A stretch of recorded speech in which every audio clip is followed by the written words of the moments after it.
Mara baada ya uvamizi wa Kagera, serikali ya Tanzania ikaanza kuwahamasisha wananchi wa Uganda waliokuwa wakimpinga Idi Amin kupigana dhidi ya majeshi yake. Hii ikimaanisha kuwa hadi kufikia hatua hiyo, mkataba wa Mogadishu ukawa umekufa rasmi. Mkataba huo maarufu kama mazungumzo ya Mogadishu uliafikiwa nchini Somalia mwaka 1972 ukiwa na lengo la usuluhishi la mgogoro kati ya Tanzania na Uganda. Baada ya kukwama kwa juhudi za kusuluhisha mgogoro huo, Mwalimu Nyerere alitangaza kuwa anawaunga mkono wale wote wanaompinga Idi Amin na yuko tayari kutoa mafunzo, silaha na fedha kwa Waganda wote ambao wangekuwa tayari kwenda Uganda kumpiga Idi Amin. Haya ni makala maalum ya Nyufa za Kanda, na hii leo tunaangazia sehemu ya pili ya Operation Chakaza iliyotangazwa na Mwalimu Julius Kambarage Nyerere mwaka 1978 ili kumuondoa kiongozi wa Uganda siku hizo, Idi Amin Dada. Mimi ni Awadhi Rashidi.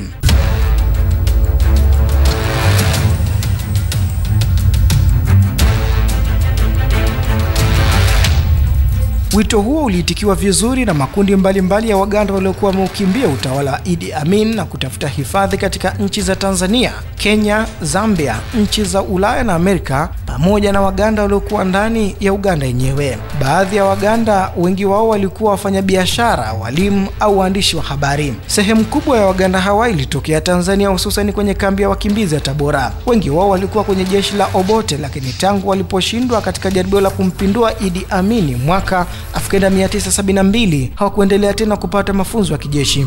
Hata hivyo, siku chache tu baada ya uvamizi wa Idi Amin nchini Tanzania, Dr. Milton Obote ambaye alikuwa Zambia alirejea Tanzania haraka na kuanza kuwakusanya makomando walikuwa bado atiifu kwake kutoka sehemu mbalimbali za jiji la Dar es Salaam.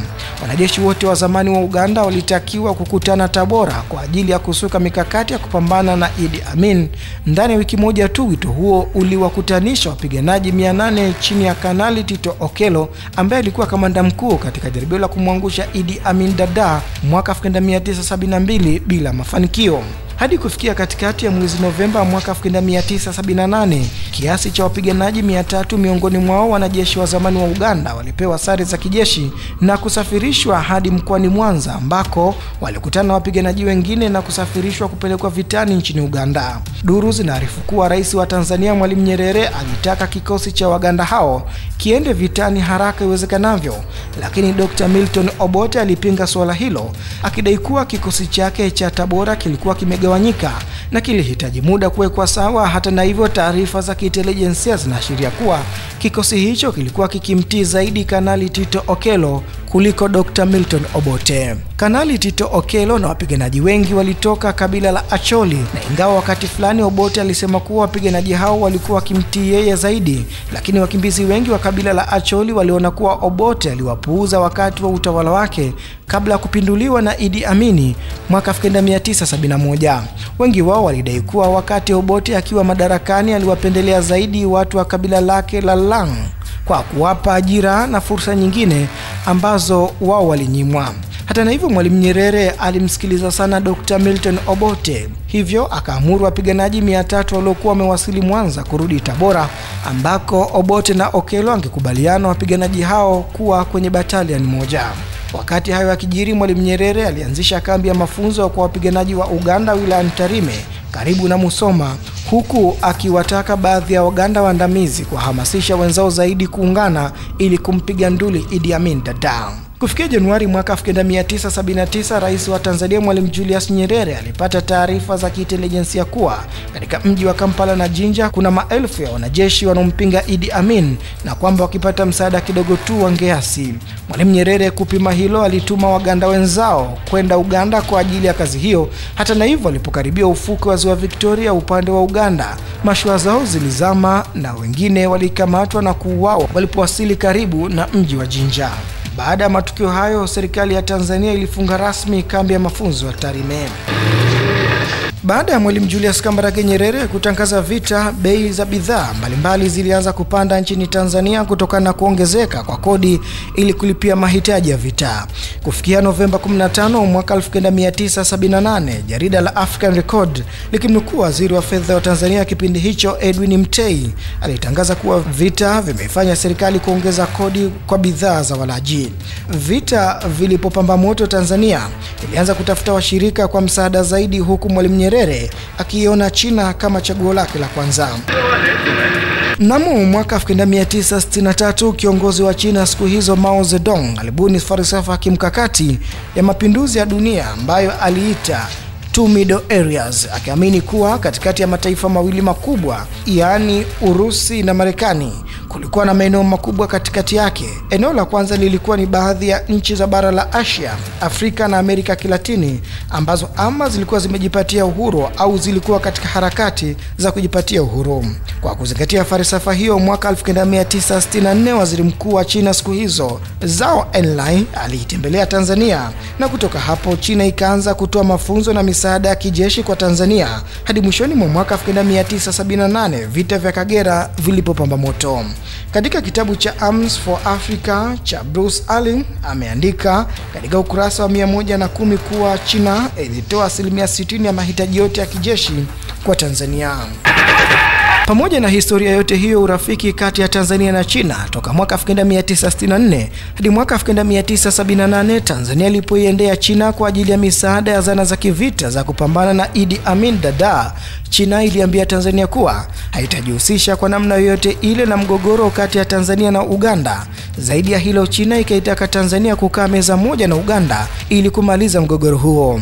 Serikali ya China iliwasilisha tu Tanzania zana za kivita zilizokuwa zimenunuliwa kabla ya vita kuanza, lakini hakuna silaha zaidi ambazo China ilizitoa au hata vipuri kwa ajili ya zana nyingine. Kutoka hapo jeshi la ulinzi la wananchi wa Tanzania likaanza kutegemea vipuri kama betri za vifaru kutokana na silaha walizoziteka kwa majeshi ya Idi Amin.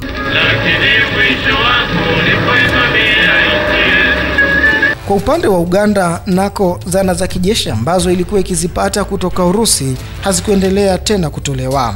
Kati ya mwaka 1975 na mwaka 1978, Uganda ilipata zana za kivita kutoka Urusi, Libya, Iraq na Uswizi. Kitabu cha Arms and Welfare cha mwandishi Michael Brzezinski kimeandika, Jumatatu wa Novemba 10 mwaka 1975, Rais wa Uganda Jenerali Idi Amin Dada alitishia kuwa angevunja uhusiano wa kidiplomasia kati ya Kampala na Moscow ndani ya saa 48 iwapo Warusi wasingempa alichokuwa kikitaka. Jenerali Idi Amin Dada alilaumu pia Urusi kwa kuingilia mambo yake ya ndani, sawa na kumnyima vipuri kwa ajili ya ndege za kijeshi za MiG-19 na MiG-21. Novemba 11 mwaka 1975, Rais Amini alitangaza kuwa Urusi imlete balozi mwingine, kwani aliyekuwepo alikuwa amejawa na chembe za ubeberu. Kitabu cha Lesson from the Cold War cha Dal Datam kimeandika, katika matangazo ya redio Uganda, Rais Amini alisikika akisema pia kuwa mimi sio kibaraka na sishurutishwi na yoyote, mwisho wa kunukuu. Baada ya hapo kinaandika kitabu hicho kuwa Urusi waliamua kuvunja uhusiano na Uganda, lakini cha kushangaza Urusi iliurejesha uhusiano huo siku 4 baadaye, kwa maana Novemba 15 mwaka 1978. Huu ni ule wakati ambao Idi Amin Dada alikuwa mwenyekiti wa nchi huru za Afrika OAU.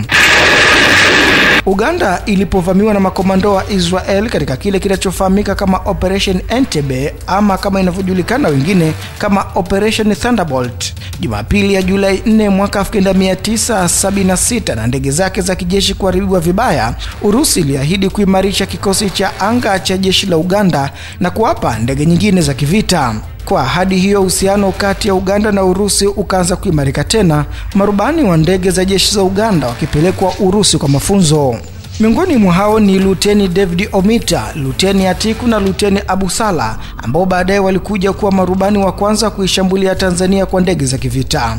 Pamoja na uhusiano huo kati ya Uganda na Urusi, wote hawa kwa maana ya Urusi na nchi nyingine za Ulaya Mashariki walisema wako tayari kuendelea kuipa Uganda silaha na zana nyingine za kijeshi, lakini sharti lilikuwa ni kulipa kwa fedha taslimu na si kwa mkopo. Uingereza na Ujerumani Magharibi kwa upande wa Tanzania zilitoa msaada katika vita hiyo kwa njia isiyo moja kwa moja kwa kutoa mamilioni ya dola kusaidia wakimbizi wa Kagera.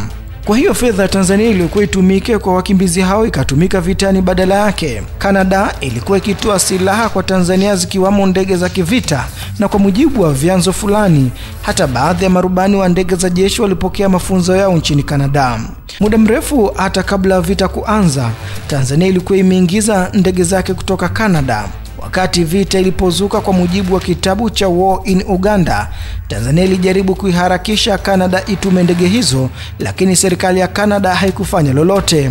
Hata hivyo, ndege hizo zilifika baada ya vita kumalizika.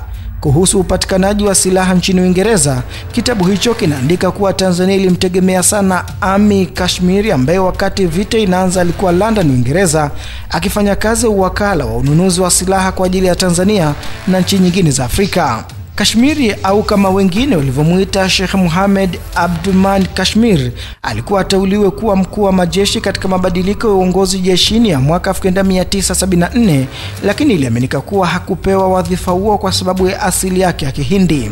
Wasifu wake unaonyesha kuwa Luteni Kanali Kashmiri alizaliwa mwaka 1935 mkoani Kagera na kusoma shule ya sekondari ya Karimjee jijini Tanga kati ya mwaka 1950 hadi mwaka 1956, na baadaye chuo cha kijeshi cha Royal Academy huko nchini Uingereza kati ya mwaka 1958 hadi mwaka 1960. Yeye na Mrisho Sarakikia ndio walioshiriki kikamilifu kulisuka upya jeshi la Tanzania mara baada ya uasi wa Januari mwaka 1964. Hata hivyo, serikali ya Uingereza haikutaka kujihusisha waziwazi katika mgogoro wa Tanzania na Uganda, lakini angalau vifaa vya kujenga upya daraja la Mto Kagera vilitolewa na serikali ya Uingereza. Kashmiri alifanikisha kupatikana kwa mabuti ya jeshi, mahema na baadhi ya vifaa vingine, na vikapakiwa kuletwa nchini Tanzania. Kupita kote huko duniani, ni katika Afrika tu ambako Tanzania ilipata marafiki wa kweli waliojumuisha Msumbiji na Zambia, ambao walitoa hadharani taarifa za kumlaani Idi Amin Dada kwa kuivamia Tanzania. Msumbiji ilitoa kikosi cha wapiganaji wake kwenda vitani Kagera, nchi za mstari wa mbele nazo kila moja zikichangia silaha, huku Algeria ikituma meli 3 za silaha kuja Tanzania. Hata hivyo, katika yote hayo, walioliokoa jeshi la Tanzania kwa maana zana za kivita ilikuwa ni silaha za jeshi la Uganda. Wanajeshi wa Uganda walipokuwa wakiwakimbia wapiganaji wa JWTZ waliacha silaha nyingi nyuma yao ambazo JWTZ ilizikusanya na kuzitumia. Shida kubwa ya Tanzania ikawa si silaha tena, bali ni namna kuzisafirisha silaha hizo hadi kwenye uwanja wa vita. Jeshi la Ulinzi la Wananchi wa Tanzania ilikusanya silaha nyingi sana za kijeshi kutoka kwa jeshi la Idi Amin Dada, kiasi kwamba kulibuka utani kuwa Idi Amin Dada alikuwa mgavi mkuu wa silaha kwa Tanzania. Awamu ya kwanza ya vita vya Kagera ikawa imemalizika kwa kuyafukuza majeshi ya Idi Amin Dada katika ardhi ya Tanzania. Hata hivyo, Rais wa Tanzania Mwalimu Julius Kambarage Nyerere hakuridhika tu na kuwaondoa katika ardhi yake, kwa sababu aliamini kuwa akiwaacha wangeshambulia tena. Baada ya kuondoa katika ardhi ya Tanzania, kilichofuata ilikuwa ni uamuzi mgumu kuandama hadi ndani ya Uganda kwenyewe ili kuhakikisha hawabaki kuja kuishambulia Tanzania tena. Jana alikuwa ametuvamia sisi Tanzania, kesho angeweza kavamia Kenya, anajua hata kemewa. Lakini Mwalimu Nyerere katika hilo alipata shinikizo kubwa kutoka kwa Umoja wa Nchi Huru za Afrika OAU, wakimtaka asitishe vita dhidi ya Uganda. Aliyekuwa mwenyekiti wa OAU siku hizo, Rais Gafar Nimeir wa Sudani, alianza kumkaba Rais Julius Nyerere kuhusu vita vya Kagera, akimtaka aondoe majeshi yake. Nyerere naye alimshutumu Nimeir na OAU kwa kushindwa kulaani uvamizi wa Amini na kutaka kusitisha mapigano wakati Amini akiwa ameikalia ardhi ya Tanzania. Nyerere alitangaza hadharani kuwa hafikirii kusitisha vita dhidi ya Uganda hadi awe na uhakika na usalama wa Tanzania. Msimamo huo Mwalimu Nyerere alianza kuonyesha siku ile alipotangaza vita dhidi ya Idi Amin Alhamisi ya Novemba 2 mwaka 1978. Katika hotuba yake, Mwalimu alisema, nanukuu, "Marafiki zetu wanaotuomba maneno ya suluhu waache maneno hayo. Kuchukua nchi ya watu wengine si kwamba majeshi yamekosea njia na kusema kuwa sasa sehemu hiyo umeichukua na kutangaza vita kwa nchi ile nyingine. Si sisi tuliofanya hivyo, amefanya hivyo mwenda wazimu. Sasa rafiki zetu, kama kweli ni marafiki wa kweli, watataka tumuondoe mtu huyu. Hawawezi kutuomba suluhu au jambo la ajabu kabisa eti turudishe nyuma majeshi yetu. Ni arudishe wapi?" Mwisho wa kunukuu. Amini mwaka jana ametufanyia kitendo cha jeuri, cha fedheha na cha kuvunja sheria zinazojulikana. Kuvunja sheria. Amevamia nchi yetu, amekalia eneo la nchi yetu, amelitangaza eneo hilo kwamba sasa ni eneo la Uganda. Hiyo imevunja sheria na sheria zinajulikana, kila mtu anajua. Sasa ilikuwa lazima akataana.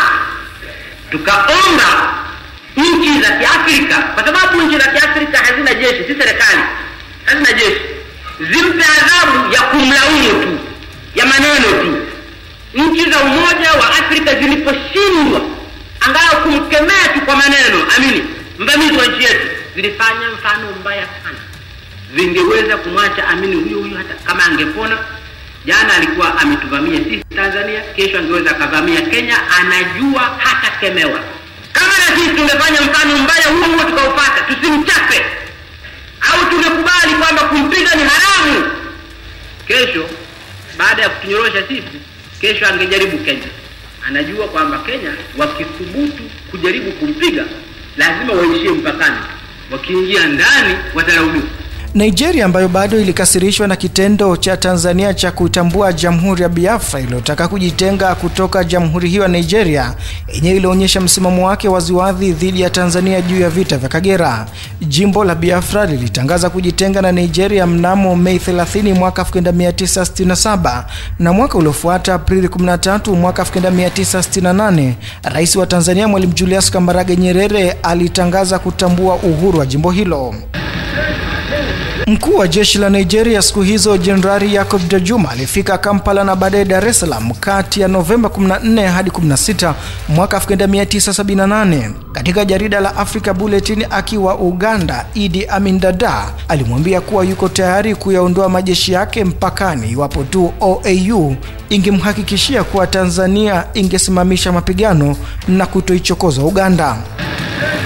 Jenerali Dajuma alifika pia Dar es Salaam na ujumbe wa rais wa Nigeria siku hizo Jenerali Olusegun Obasanjo ukimtaka Mwalimu Nyerere kukubali mazungumzo na kusitisha mapigano mara moja. Mwalimu Julius Nyerere alimkabili Jenerali Dajuma kwa kumwambia, na nukuu, Idi Amin Dada amefanya kitendo cha uvamizi dhidi ya Tanzania.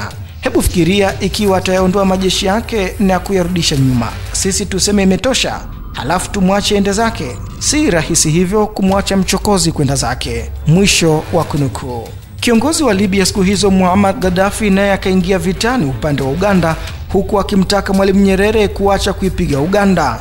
Mwalimu Nyerere alimjibu Gaddafi kwa kusema kuwa tunapigana kwa ajili ya usalama wa nchi yetu, hatupigani kwa sababu ya kumngoa. Sisi tunapigania usalama wa nchi yetu. Baadaye Gaddafi alimtuma mjumbe wake kumpelekea risala Mwalimu Nyerere iliyoeleza kuwa tangu mgogoro ulipoanza yeye Gaddafi alijitahidi sana kusuluhisha, lakini baada ya uchunguzi wa muda mrefu ameamini kuwa bila shaka wa Tanzania ndio walikuwa wachokozi.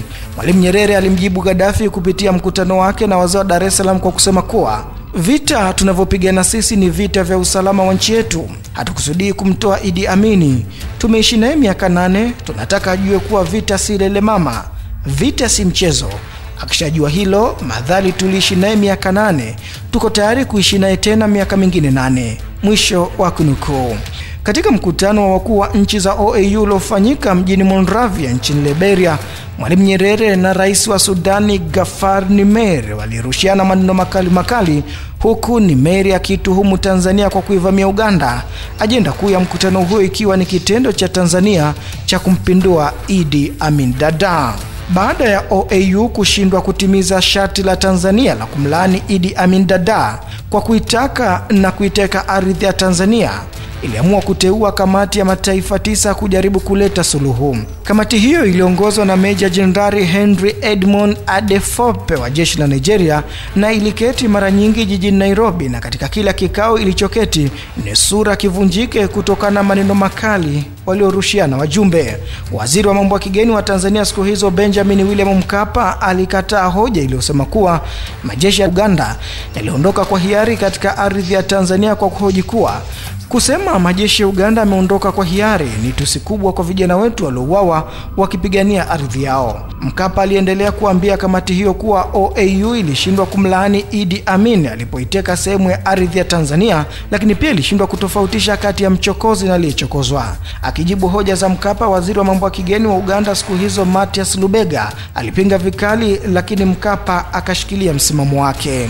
Baada ya mjadala wa Nairobi kuwaka moto, kamati hiyo iliamua kusafiri kwenda kwenda Kampala na Dar es Salaam ili kukutana na Idi Amin Dada na Mwalimu Julius Nyerere. Walipofika Uganda, Jenerali Idi Amin Dada aliambia kamati hiyo kuwa Uganda ilivamiwa na Watanzania, wa Marekani, wa Israel na wa Cuba. Baada ya kamati hiyo kutoka Kampala ilielekea Dar es Salaam na ilifika wakati Mwalimu Nyerere akiongoza baraza la mawaziri. Waziri wa mambo ya kigeni wa Tanzania Benjamin Mkapa aliambia wajumbe wa kamati hiyo kuwa Mwalimu Nyerere alikuwa na shauku ya kuonana nao na angekutana nao majira ya jioni, lakini Mwalimu Nyerere hakutokea, hali iliyopelekea wajumbe hao kuondoka na kurudi Nairobi. Walipoondoka tu hotelini, Rais Nyerere alituma ujumbe kuwa yuko tayari kukutana nao mwendo wa saa 11:30 jioni, hali iliyomfanya Mkapa kuwakimbilia wajumbe hao katika uwanja wa ndege kuwapasha habari hizo, lakini walisema wameshachelewa na kwamba kama watafanya mkutano huo wangechelewa ndege ya kuwarejesha Nairobi. Ingawa Mkapa aliwaambia yuko tayari kuwapatia malazi na kile walichohitaji ili tu mkutano huo ufanyike,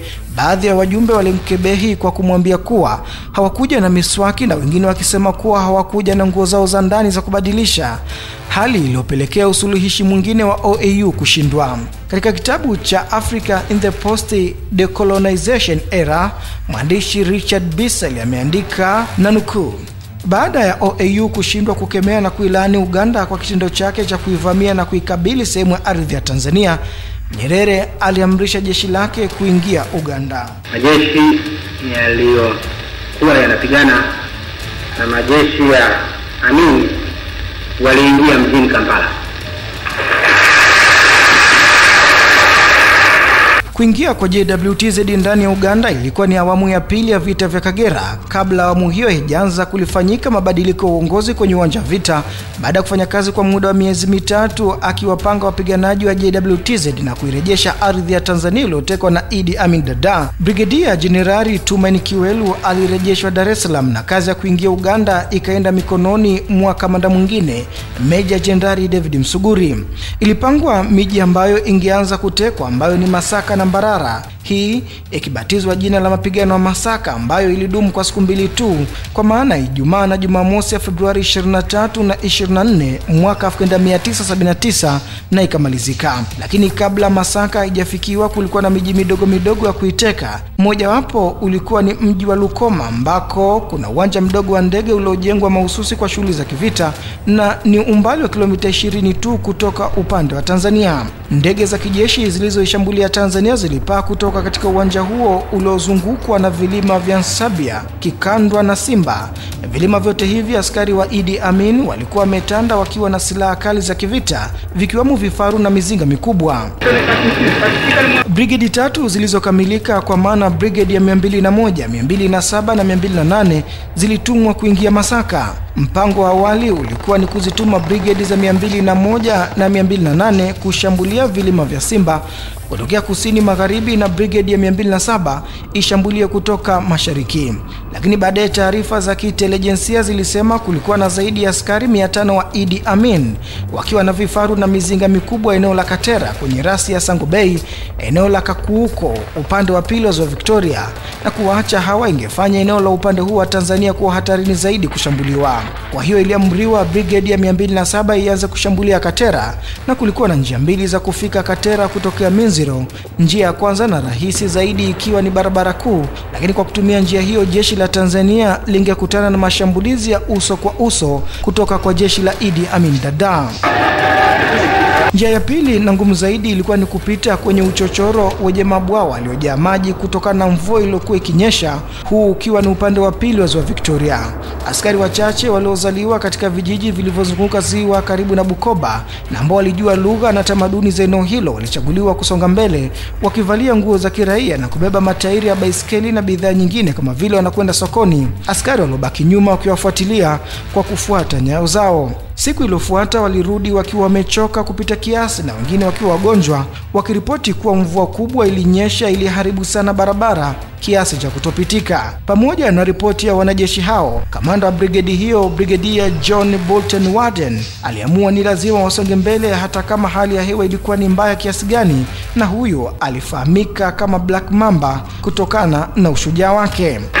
Kwa kuwa alijua wanajeshi wake wasingepata moyo wa kusonga mbele bila yeye kwenda nao bega kwa bega, aliamua kutembea nao kwa mwendo wa zaidi ya kilomita 8 za kwanza kutoka Minziro hadi kilima cha Bulembe. Brigedia Walden alidhani mwendo kwa hizo kilomita 8 ungewachukua saa chache kupita kwenye msitu mnene, lakini ingewachukua karibu saa 11 wakipambana na matope, madimbwi makubwa ya maji, mbu na mbung'o na maeneo mengine. Walilazimika kutembea kwenye madimbwi ya maji yaliyowafika mabegani karibu kabisa na kuzama. Hatimaye walipofika eneo ambalo lilikuwa kavu kwa kiasi fulani, brigade ya 207 ilipumzika kidogo, kisha ikaanza tena matembezi marefu kuelekea kaskazini, umbali wa kilomita 28 kuingia ndani ya Uganda katika mji wa Katera.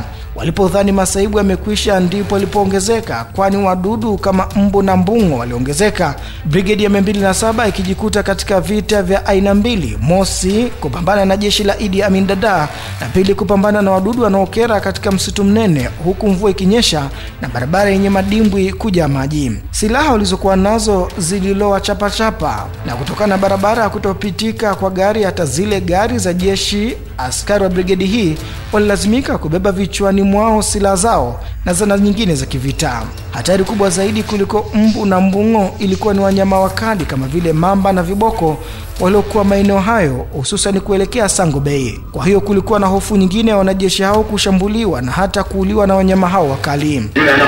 Kwa umbali wa kilomita 28 hivi, na kutokana na ubovu mkubwa wa njia waliopita, ikiwa na madimbwi makubwa yaliyojaa maji, ikijumlishwa na mashambulizi ya wadudu, brigade hiyo ilitumia muda wa saa zaidi ya 50 bila kupumzika wala kula. Redio za mawasiliano walizokuwa nazo zililoa maji hata zikashindwa kufanya kazi. Kwa hiyo walipoteza mawasiliano kabisa na makao makuu ya kikosi chao. Jeshi la Ulinzi la Wananchi wa Tanzania JWTZ lilianza kuwatafuta wanajeshi hao bila mafanikio, na kukawa na hofu kubwa kuwa brigade ya 207 ilikuwa imeshambuliwa na kufyekwa yote. Hakukuwako na namna yoyote ambayo yeyote katika brigade hiyo angeweza kufikiwa. Hatimaye ilipofika saa 11 jioni ya siku ya tatu, brigade hiyo ikaibuka kutoka kwenye mabwawa ya maji na matope. Angalau sasa redio zikianza kufanya kazi na kuweza kuwasiliana na kituo chao cha kazi. Ingawa hakuna mwanajeshi hata mmoja aliyepoteza maisha, zaidi ya wapiganaji 200 miongoni mwao walikuwa wagonjwa na wachovu mno kiasi kwamba walishindwa kusonga mbele, wengine wakifika hatua kushindwa hata kutembea kiasi kwamba ilitumwa helikopta ya jeshi ili kuwabeba.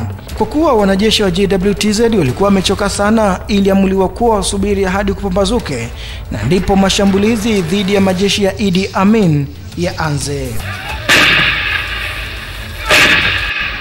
Kabla ya kupambazuka, askari wa jeshi la Tanzania JWTZ walianza kushambulia vilima vya Kikanda, Nsambia na Simba. Majeshi ya Idi Amin Dada yakijua wanajeshi wa Tanzania wangeingia Uganda kushambulia, lakini hawakujua kwa uhakika shambulio hilo lingefanyika lini na wapi, na kwamba lingefanyika kutokea upande gani. Kwa jinsi mashambulizi yalivyokuwa makali na kushtukiza, redio ya taifa Uganda ilitangaza kuwa Uganda ilivamiwa na majeshi ya Tanzania na Cuba, na ingawa Cuba ilikanusha habari hizo, Idi Amin Dada aliendelea kusisitiza kiasi kwamba jarida la The Top Point International liliandika kuwa dikteta wa Uganda anapiga kelele. Kwa mujibu wa kitabu cha War in Uganda, usiku mmoja kabla ya kushambulia vilima vya Simba, baadhi ya makamanda wa brigade walikutana kwa mazungumzo na kupata kinywaji. Kwa wakati wote huu, kila upande, Tanzania na Uganda, ulikuwa ukijaribu kunusa mawasiliano upande wa pili. Baada ya kupata kinywaji, makamanda wa brigade walirejea katika vituo vyao na kuanza kucheza kitimbi. Kwa mujibu wa kitabu hicho, makamanda hao walianza kuwasiliana wenyewe kwa wenyewe kwa kutumia redio za upepo. Mmoja akauliza, wa Cuba wameshakaa tayari upande wa kulia? Halafu akajibiwa na askari mwingine, tayari afande. Yule wa kwanza akauliza tena, wa Israeli wameshajiweka tayari upande wa kushoto? Halafu akajibiwa, wako tayari afande. Kisha akaendelea, na je, wa Marekani nao wameshakaa tayari eneo la kati? Akajibiwa, wako tayari afande. Kisha akasema, haya twende kazi. Majeshi ya Idi Amin Dada yalikuwa yanafuatilia mawasiliano hayo ya redio. Baada ya kusikia mawasiliano hayo, ndani ya dakika chache majeshi ya Uganda yakaanza kulikimbia eneo hilo mmoja baada mwingine. Katika mawasiliano ambayo JWTZ ilianasa kutoka Uganda, walisikia kamanda wa vikosi vya eneo hilo akiwasiliana makao makuu mjini Kampala akisema, aise, kweli wanakuja sasa. Kisha sauti kutoka Kampala ikajibu, sawa, wapigeni. Kamanda aliyekuwa akiongea katika mawasiliano hayo alikuwa eneo la vita akiwasiliana na aliyopo makao makuu mjini Kampala. Alipoambiwa wapigeni, yeye akajibu, tubadilishane, wewe njoo huku vitani na mimi nije huko ofisini. Siku iliyofuata Idi Amin Dada, kwa kuamini maneno kutoka kwa makamanda wake kwamba wanajeshi wa Marekani, Israel na Cuba walikuwa tayari kupigana upande wa Tanzania dhidi ya Uganda, aliingia kwenye studio za redio ya Uganda na kuanza kutangaza kuwa nchi yake imevamiwa na Watanzania, wa Israel, wa Cuba na wa Marekani. Kusikia taarifa hizo, vyombo vya habari vya kimataifa vikashangazwa na madai ya Idi Amin. Ingawa ilikuwa ni uongo kuwa kulikuwa na wa Cuba, wa Israel na wa Marekani waliovamia Uganda, ukweli ni kwamba Idi Amin alipata habari hizo kutoka kwa wanajeshi wake ambao nao waliamini kile kitimbi kilichochezwa na makamanda wa JWTZ. Ni kweli kwamba makamanda JWTZ ndio waliosema hayo, na hayo waliyosema yalinaswa na redio za mawasiliano za jeshi la Idi Amin, ambalo baada ya kuziamini walizipeleka moja kwa moja kwa Amiri Jeshi Mkuu Idi Amin, ambaye naye aliziamini na kuitangazia dunia. Lakini Meja Jenerali David Msuguri, ambaye kwa sasa ndiye alipokea kijiti kutoka kwa Brigadier Jenerali Tumaini Kiwelu kushambulia majeshi ya Idi Amin, alikemea kitendo cha makamanda hao. Hata hivyo, kitimbi hicho kilifanikiwa sana kwa sababu kiliatia kiwewe majeshi ya Idi Amin Dada. Mashambulizi makali yakafanywa na JWTZ katika vilima vya Kikanda, Nsambia na Simba, majeshi ya Idi Amin yakilemewa katika maeneo hayo. Mizinga mikubwa ya Tanzania ikavunja nguvu za jeshi la Amini. Upande wa kaskazini mwa vilima ambako majeshi ya Idi Amin angeweza kupata mwanya wa kukimbia, nako kulikuwa kumezingirwa na brigade za 201 na 208. Majeshi ya Idi Amin Dada yasijue jinsi yalivyozingirwa. Walishtukizia tu wakishambuliwa na wakastaajabu zaidi kwa hata walikokuwa wakikimbia nako kulikuwa kumezingirwa na wapiganaji wa JWTZ. Katika shambulio hilo moja la siku hiyo, kiasi cha wanajeshi 250 wa Uganda waliuawa.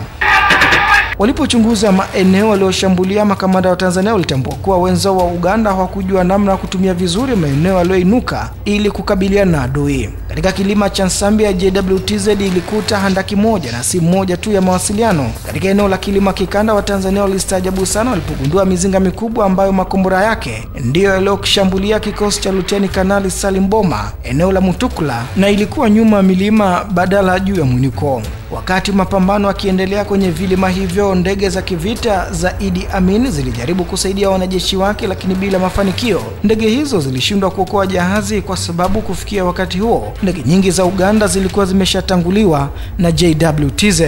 Tangu wapiganaji wa JWTZ walipovuka mpaka na kuingia ardhi ya Uganda Jumamosi ya Januari 20 mwaka 1979 na kuteka vilima vilivyotajwa hapo juu pamoja na kiwanja cha ndege cha kijeshi cha Lukoma kilichoangukia mikononi mwa JWTZ Jumanne ya Februari 13, Tanzania ilikuwa imeshaangusha ndege 19 za jeshi la Uganda. Kilichoanza kumkatisha tamaa Idi Amin Dada ni ile kasi ya Tanzania kuangusha ndege za jeshi lake, na kilichomtia kiwewe zaidi ni kasi ya kukamata silaha kutoka kwa majeshi yake.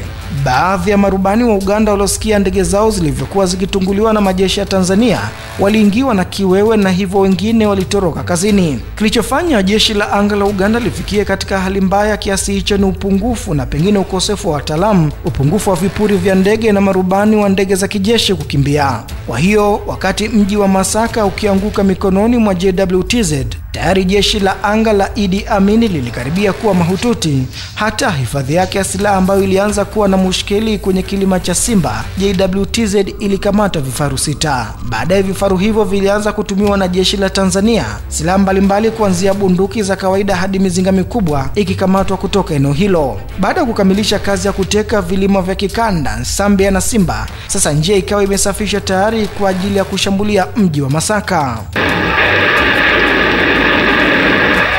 Vikosi vilivyoelekea katika mji wa Masaka vikupata tabu kama vile vilivyokuwa vikielekea mji wa Mbarara. Brigadier Silas Mayunga aliyekuwa akiongoza brigade ya 206 ndiye aliyekutana na hali ngumu zaidi. Kiasi cha kilomita 45 kutoka mpaka wa Tanzania karibu na mji wa Gazaya, vifaru viwili vya Tanzania vya kikosi cha Luteni Nshimani vilipigwa kombora na majeshi ya Idi Amin Dada. Awadhi Rashid, makala maalum ya Nyufa za Kanda, Arusha One Radio.